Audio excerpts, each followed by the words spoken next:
Wagendi Igbelukwalano, Igbezukotarano, UGWUMBA Panigarano. Wagendi Igbelukwalano, Igbezukotarano, UGWUMBA Paniela. UGWUMBA. Gentleman Mike Ejega kụrụ otu egwu ọkpọrọ ụwa mgbede ka mgba. Mana nsogbu dị na obodo anyị n'ụbọchị tata bụ na ụmụaka anyị bụ ndị Igbo enweghịzi onye chọrọ ijiri nwayọ tụtụọ ya atụtụ ka atụtụ juo nkata. N'egwu ahụ o kwuru sị na ọ ka mma ka mmadụ gbaa ka nkwụ karịa ka ọ gbaa ka ngwọ. Mana ụmụaka gị tata chọrọ ka eme ya ego mbute ka ebute ozugbo kama asị kpata anwụ echi. Ọ bụrụ na ama mgba moto ahụ na-ewu ewu karịa kama kwe ihe dị bụ otu eme. Mere na ọtụtụ ndị mmadụ na-abụzi afọ ụgbọala ahụ mmadụ ji gbuo ibie ma ọ bụ nye ibie nsị mgbe gara aga a na-asị ụwa dị egwu, ụwa na-eme ntụgharị. Sochi anyị n'ụbọchị tata na anyị na-abata n'obodo Enugu steeti ka anyị gosi na otu ihe gosiri n'eziokwu na ụwa mgbede ka mma. Ka anyị gaa na 042 ebe ihe na-eme. UGWUMBA.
Otu nwaanyị na-ebugharị ihe mbugharị na ọgba ete Enugu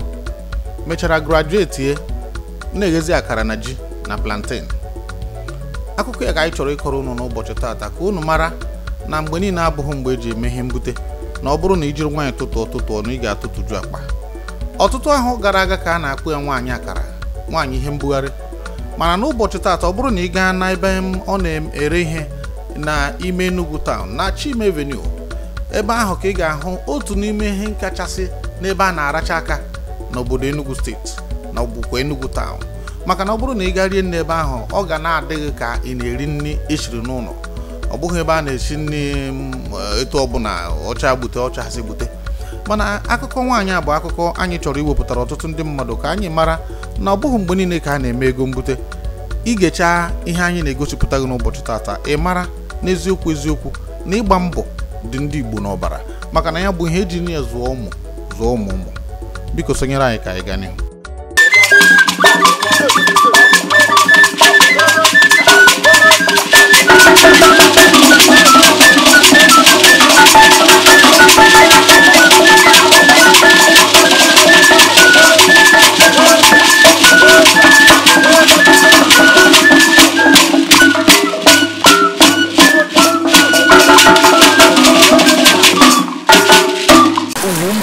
Aha m bụ Mrs. Evelyn Ezeomala ya sa award ma ahụ mma. Abụ m onye awọ by marriage. Abụ m onye Enugu steeti. Eudi. Ebidoghị ozugbo ọzawa open SHARATON. Ihe anyị na-emebu so many things. Anyị shiri agidi, anyị shiri maịmaị, anyị shiri anyị ghere akara. Anyị mere chinchin. Onweghị ụdị ihe anyị na-emefe ha. Emegide ihe ndị a wee bịazie akara bụrụzie the last thing anyị ji bidozie wee banyezie n'ishizi nri. Maka na ka o si wee dị bụ na mgbe ahụ anyị na-eghe akara, ndị mmadụ bịakwa ajụọ kedu ihe iwe, ịgwa ha ihe iwe, ajụọ iwe ha nke isi a na iwere akara ọ sịghị iwe ha ji echikwa na m eje gote ji tie ya eghe ji na akara asịghị iwe ha plantain echikwa eje m gote plantain tie ajụọ gị potato egote m potato tie ọka anyị si na-ebido wee ghewe akara na ji na potato wee bido at a time anyị bido ime ihe a na-akpọ sauce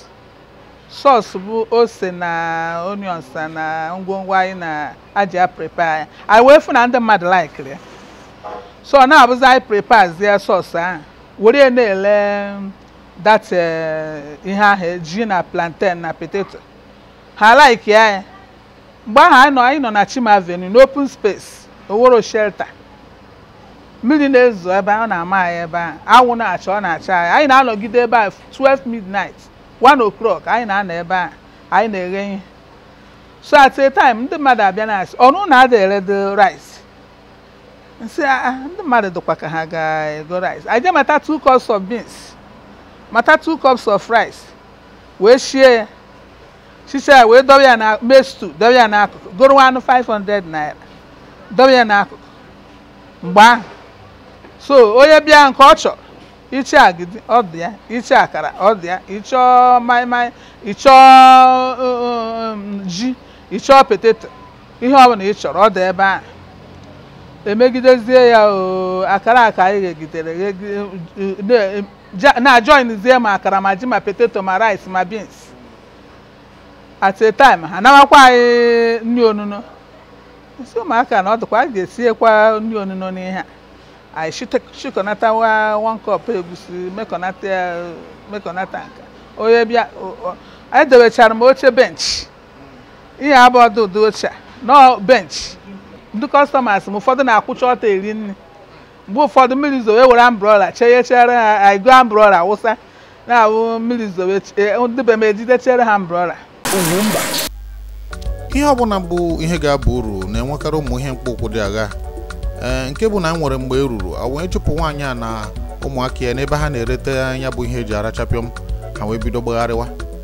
agbagharịgidere wee weta dustbin ebe a na-ekpofu ahịhịa n'Enugu nwaanyị wee ghọọ onye mkpụ ahịhịa ya na ụmụ ya wee bido kpoo ya mechasịa ya ya bụ na ebe anyị na-ekiri ugbu a mara mma etu a bụ na dustbin ka ị nọ ndị anyị niile bụ na dustbin ka ha na-eri nri ka m pụtakwa so mgbazie ndị be m sị adịkwa na ka o si wee dị ụmụaka ajishi nnọọ ike eje kpọwa katapila ihe a mbụ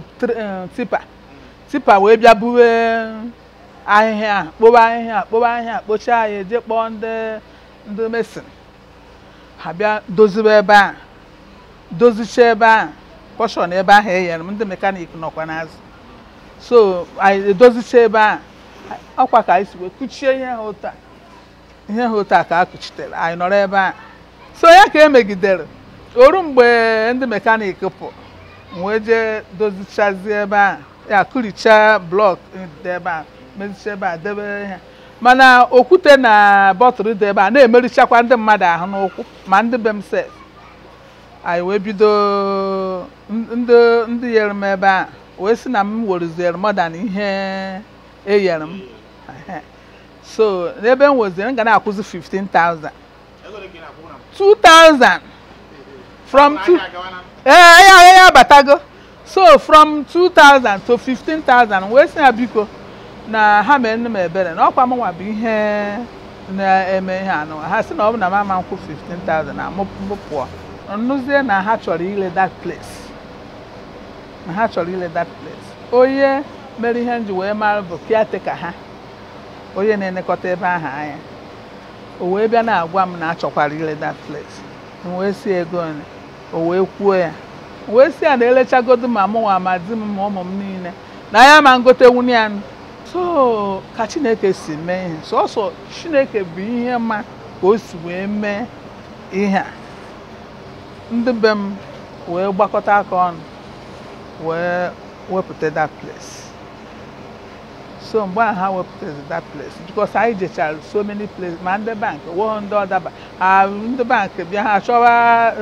karatora ihe a ga-eji mee karatora ewere m ya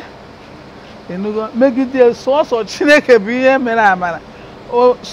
some of my children suspend cha ihe niile ha na-eme ka afọ na-ewepụta that place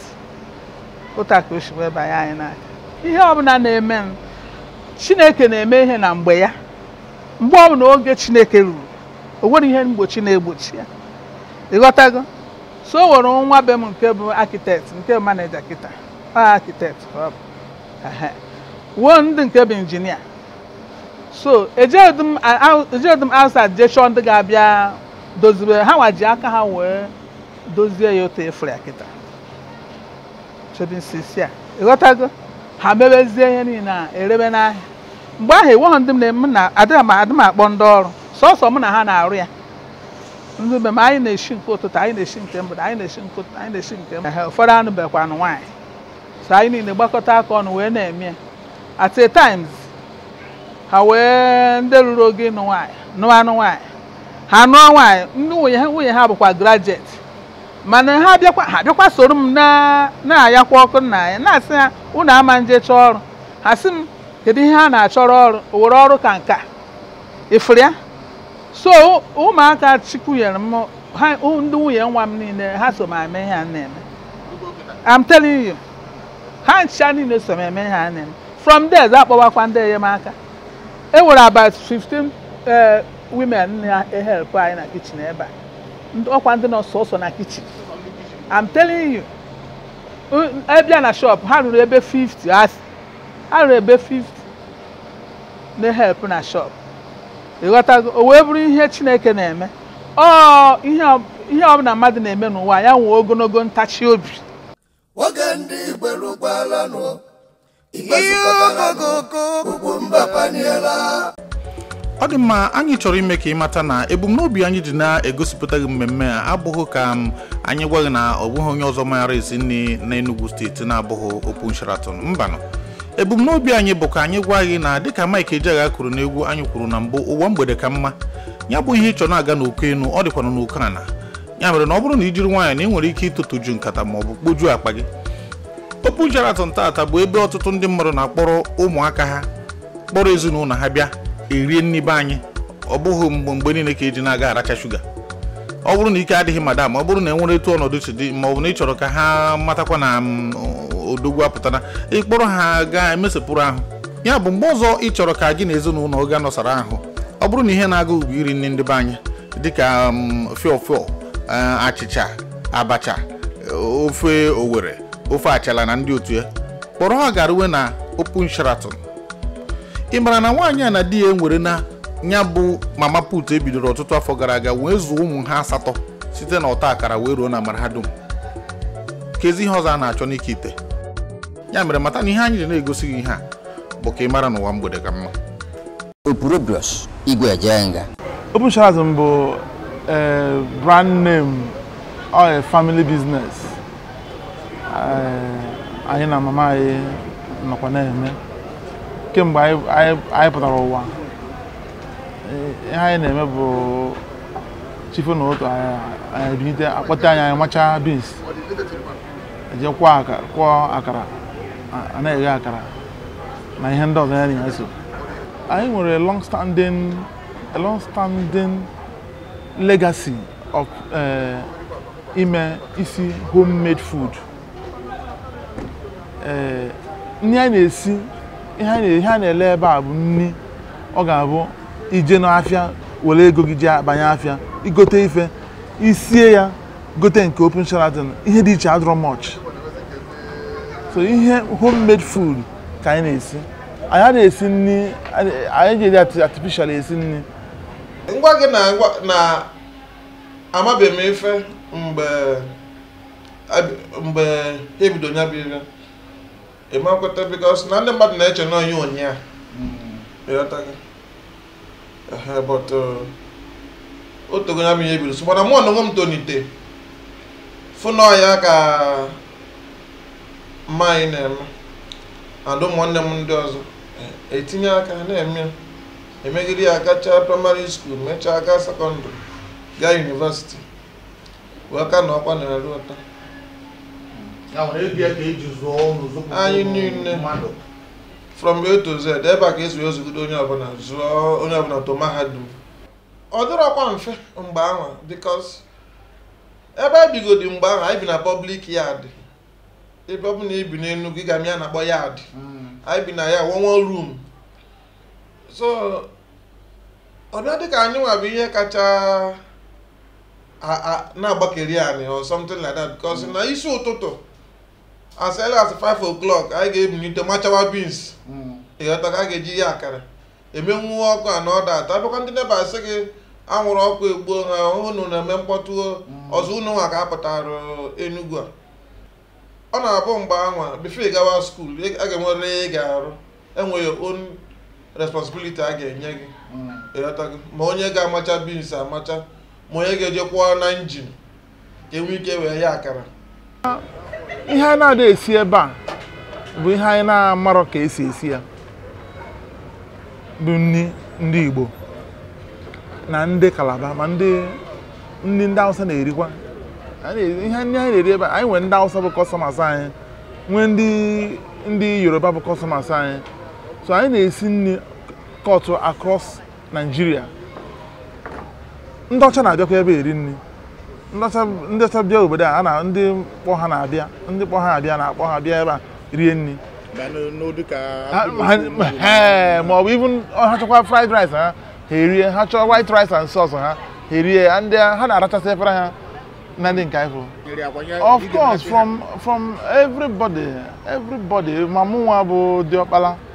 first child yes but then a na-akwakwa anya akwa asụ ụmụaka na nwere ha ịghọta ọ n'ikpeazụ ka anyị ghọtara na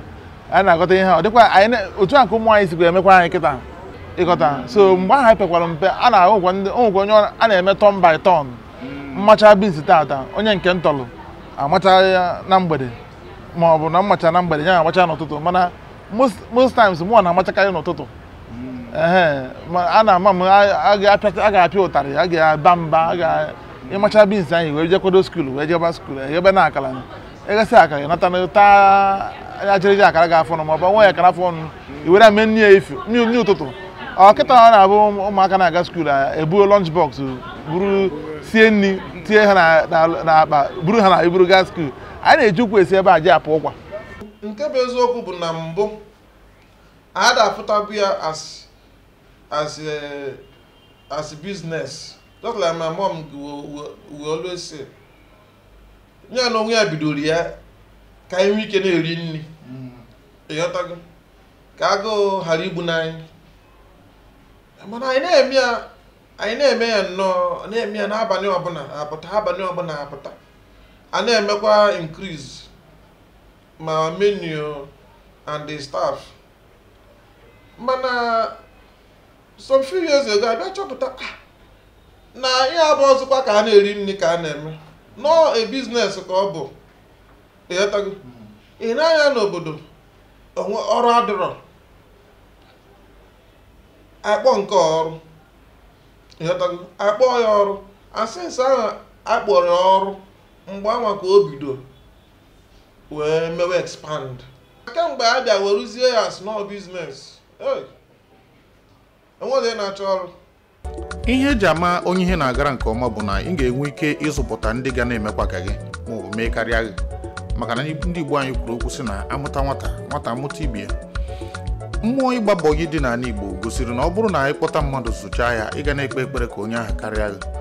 Madam Open Sharaton site na amara Chineke nwere ike ịzụpụta imirikiti ndị mmadụ n'ọrụ isi nri a ọ na-esi nke otu onye n'ime ha bụ onye akpọrọ Ntachi Ọsa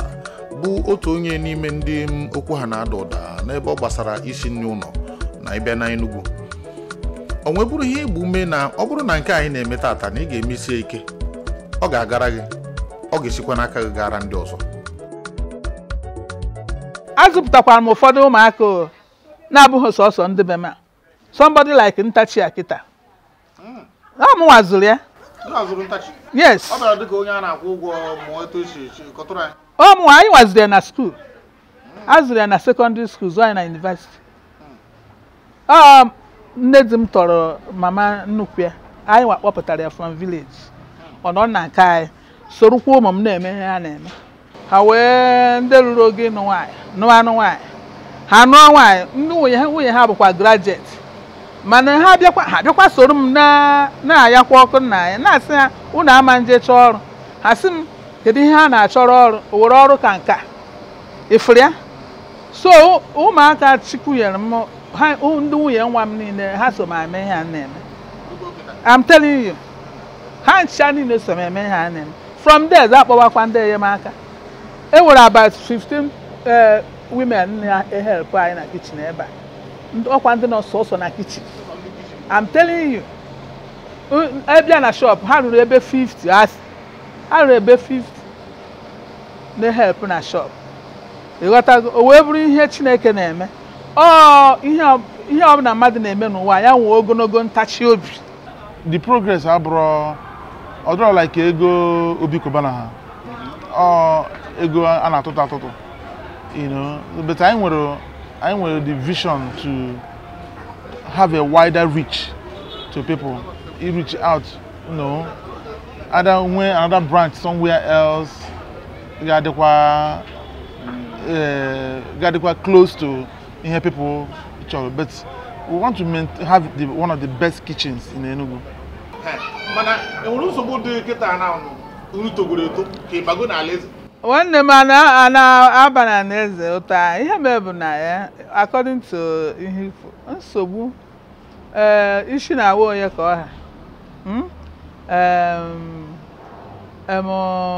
ihe nsogbu anyị na-enwekarị kịta bụ like ihe dịka ọkụ kịta expenses anyị na-eme n'ọkụ DSS gọọmenti nke abịa asị na a na-akwụ local gọọmenti nke onye nke ịmana mgbe izi ahụ abalị ka m bidoro mgbe ahụ m ji wee stop wee ji chụpụ anyị na main road anyị na-elebezi sa abalị mgbe ahụ anyị na-elesa abalị anyị enweghị onye anyị na ya na-akọ mana mgbe a bịa dozichezi ihe a wee bidozi elebe nke ụtụtụ na December 2 years ago ka anyị bido continue kwa nke ụtụtụ ahụ ha si n'elu si na ndị local gọọmenti nke abịa ndị nke abịa ọkụ anyị na-eyuzu ebe ahụ onye ọkụ na-akọnzum ebe a DSS so isi na-awakwa mmadụ ka ọha nọkọta nshi ha anyị ma nnachilebe kwesa ọsọ nke abalị nwa ka anyị wuru ndụ mere ihe asị m na anyị apụtagokwa bụ na anyị apụtago ọkwa outing anyị na-eje outing service ije ma ị na-akwa ozu ma ị na-eme wedding ma ị na-eme birthday ma ihe ọbụla ị na-eme ịkpọ ha na anyị na-eje anyị achịrị ndị ọrụ anyị esi ọ bụrụ nke anyị esi nri ebe a eshie nri ebe a buru ya gawa ọ bụrụ nke a ga-anọ ebe ahụ esi eke ndị ga-eje ebe ahụ jeshie dị nri ndị ọzọ anọrụkwa na-maintain kwa shop so ihe m na-ekwu bụ na onye ọbụla nọ n'ụdị ọnọdụ a nọrọ mgbe ahụ ya tụkwasị Chineke obi o nwere ihe gbara ya agharị ya da na mba o nwere ihe ọbụla dịka mmadụ iwere obi ya niile tinye n'ihe ọ na-eme iwere obi gị niile tinye n'ihe ị na-eme ọ ga na-aga mana ihe ị ga-ama bụ na ọ bụghị mgbe niile biznes ihe a kpọrọ biznes ada agacha mgbe niile mbọsị ọbụla ọ gara ike na-echu mbọsị ọ na-agaghịkwa ike na ya ị na-emekwa ihe ị na-eme.